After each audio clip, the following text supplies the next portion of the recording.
Hey, thanks for making it to Veterans Info Tep. I'm glad you made it. Let's talk about VA pension, the other monetary benefit from the VA. Now, pension is a horrible name for it, first of all, because it kind of sounds like it's some sort of weird retirement that VA employees get. VA pension. It is not. In fact, veterans can receive it and surviving spouses can receive it. If you are a surviving spouse or you want to learn about the surviving spouse pension, I recently did a video on that. Just go back a little bit and you'll see it.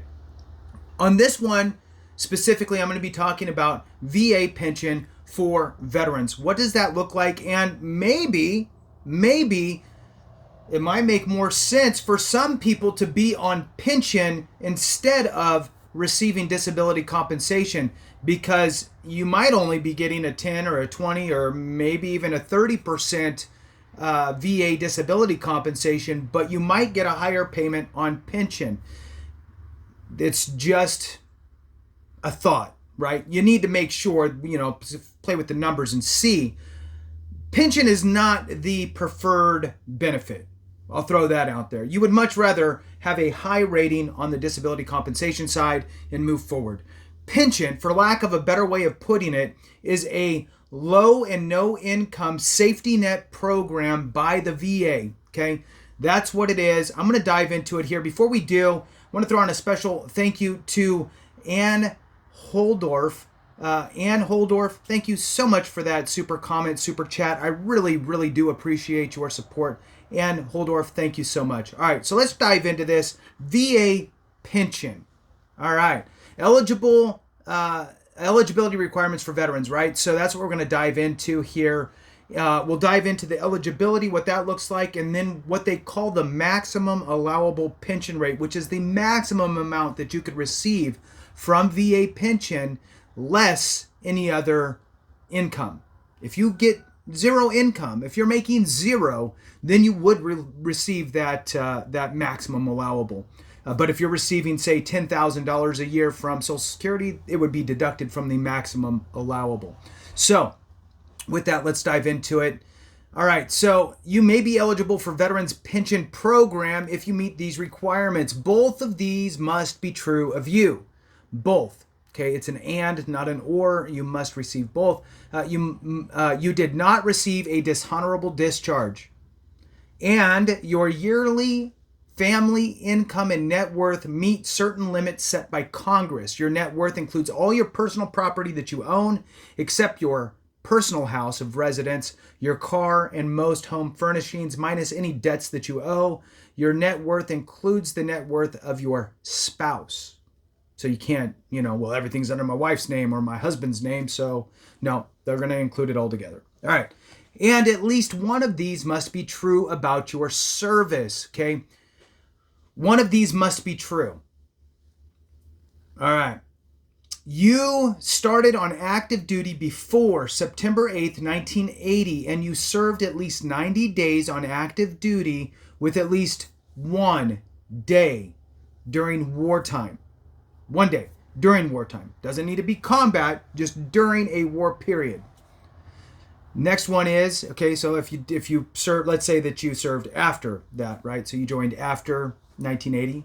You started on service, on active duty service as an enlisted person after September 7th, 1980, and you served at least 24 months or your full period for which were called to or ordered to active duty, with some exceptions, with at least one day during wartime.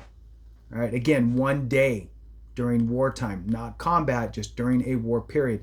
Last option here is you were an officer and started on active duty after October 16th, 1981, and you hadn't previously served on active duty for at least 24 months. All right. And at least one of these must be true. There's 4 different options, okay?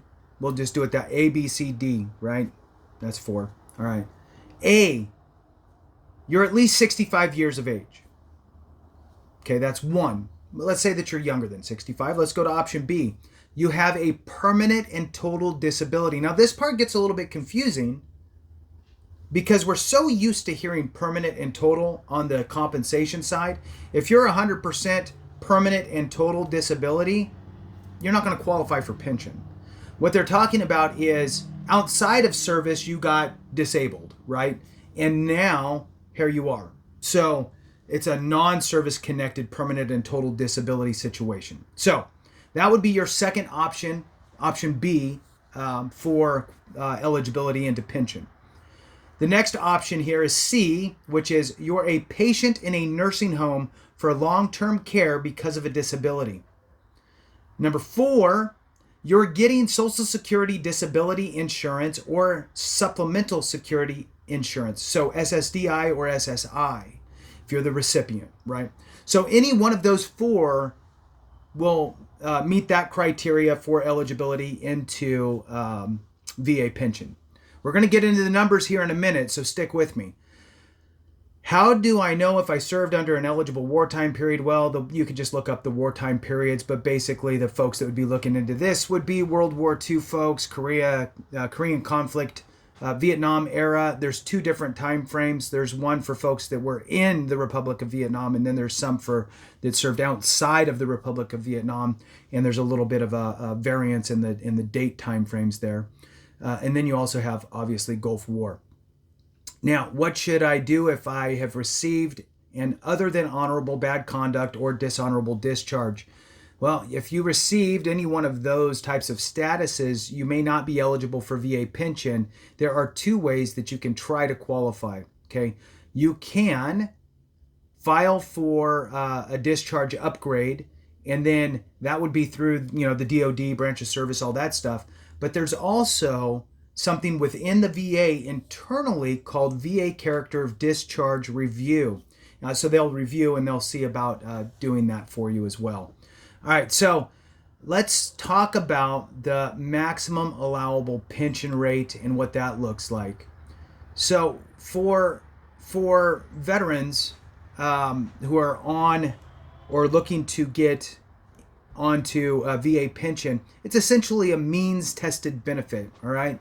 So I'm just going to read through this to bring your awareness to it, and we'll talk about it a little bit. So review the current pension rates here, include VA aid and attendance rates, see if you qualify for these benefits, blah, blah, blah. And the limit is set by Congress, and they change it every year for cost of living. All right. Your income for VA purposes is how much you earn, including your Social Security benefits, investment and retirement payments, and any income your dependents receive. Some expenses like non-reimbursable medical expenses that are not covered by your insurance provider may reduce your income for VA purposes. If you're still hanging on, this means that this might be something that you're interested in. I highly, highly suggest work with an accredited representative. They can help you go through all of this, because you're essentially going to do a worksheet on your income and expenses, and you can reduce your income.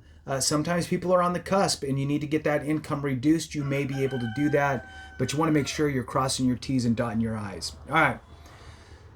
What is, so your maximum allowable pension rate, which is the MAPR, maximum allowable pension rate, is the maximum amount of pension payable.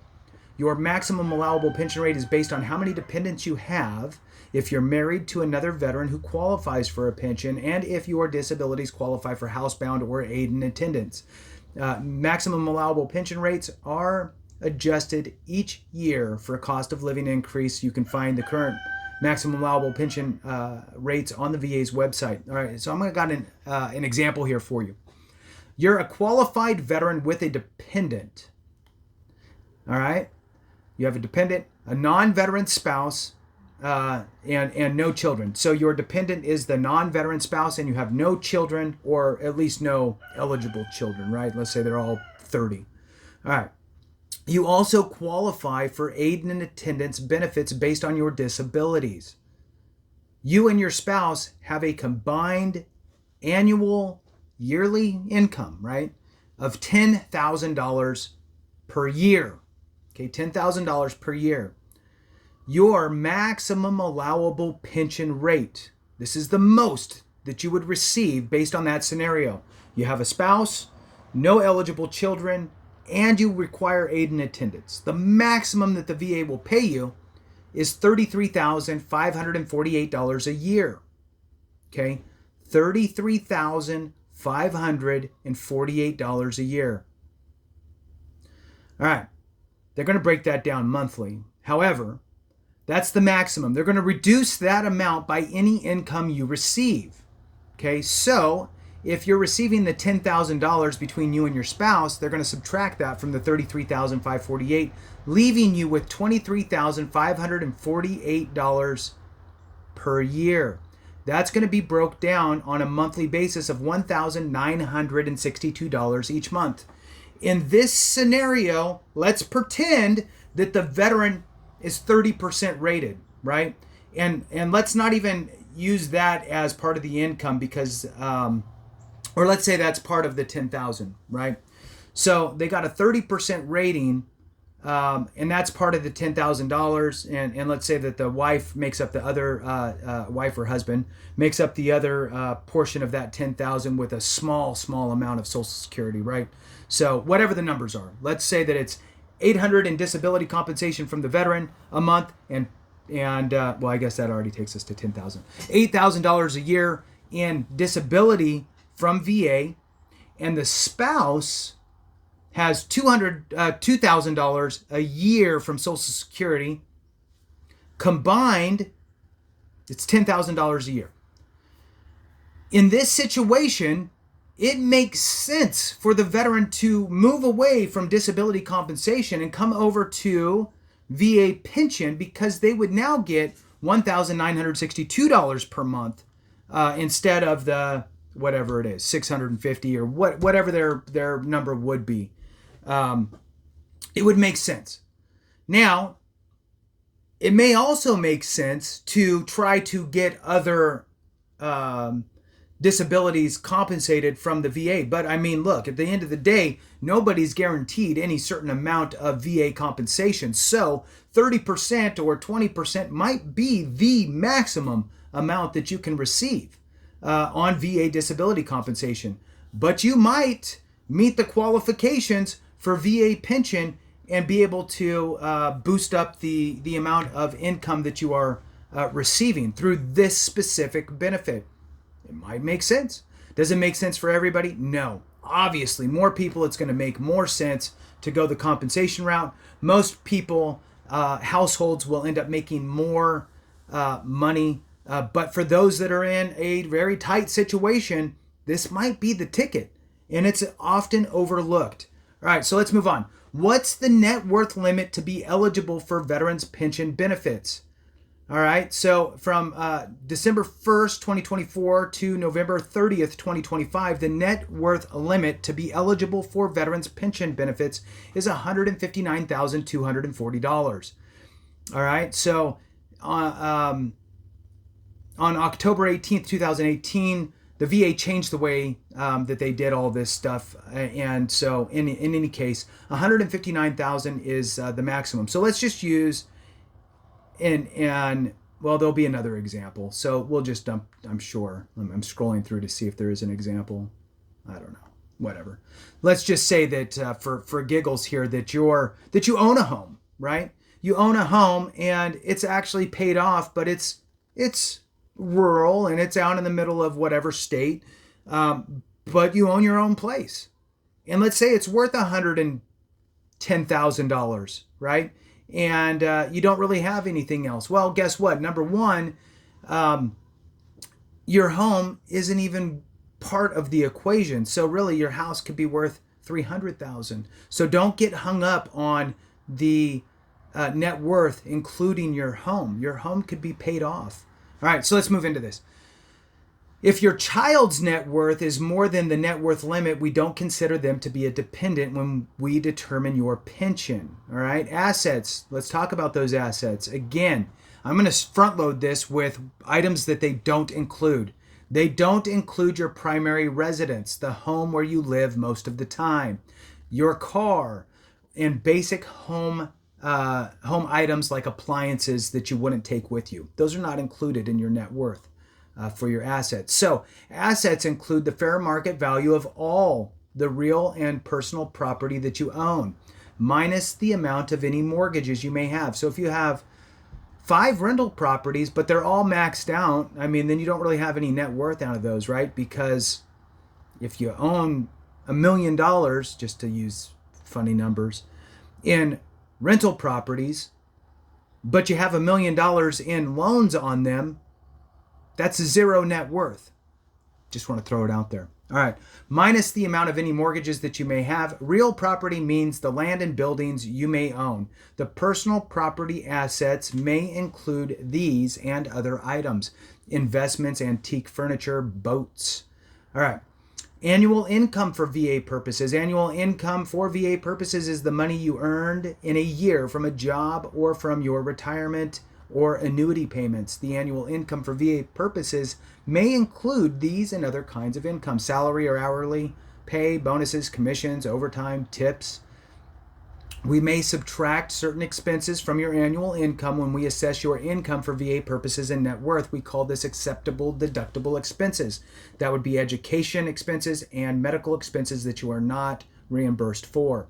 Here's an example of net worth. By the way, they add 1 year of your income to your net worth to create a bigger net worth. If you had $121,000 in assets and $14,000 in annual income for VA purposes, then your net worth would be $135,000 because they added those two things together. This is less than the net worth limit of $159,240. So you would be eligible for veterans pension benefits. All right, there is a 3-year look back period. I'm not going to dive all the way into it, but really what they're saying with the 3-year look back is if you transferred anything that was of substantial value that would have created a different net worth for you, for especially for less than its actual value, they're going to put a little hold on doing anything for you for a 5-year period. Again, work with an accredited representative and have them help you get through it. So let's talk about the numbers here real quick.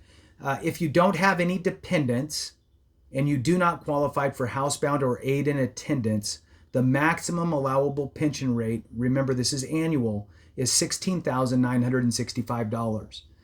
If you qualify for housebound, you get $20,732. If you qualify for aid in attendance, that's $28,300. Now, guess what? AME, American Medical Experts, can help you get the evidence you need for aid in attendance if you need that. So getting qualified for aid in attendance bumps this up substantially to $28,300. All right. If you have one dependent and you don't have housebound or aid in attendance, it's $22,216 per year. If you qualify for housebound, it's $25,982 per year. If you qualify for aid in attendance benefits, it's $33,548 per year. All right. Let's see. The next one's if it's 2 veterans married together. We'll skip that. We'll go ahead and leave it there. So with that, thank you so much for watching. I really appreciate you so very much. Have a great one. And if you want to get enrolled in pension, work with an accredited representative. If you feel like you might need aid in attendance, work with American Medical Experts. They can help you with all the evidence that you need to be able to supply that with your claim. So work with those organizations out there. Let the experts help you along the way. Thank you so much for watching. Have a great one. And remember, if we don't take care of each other, something went wrong.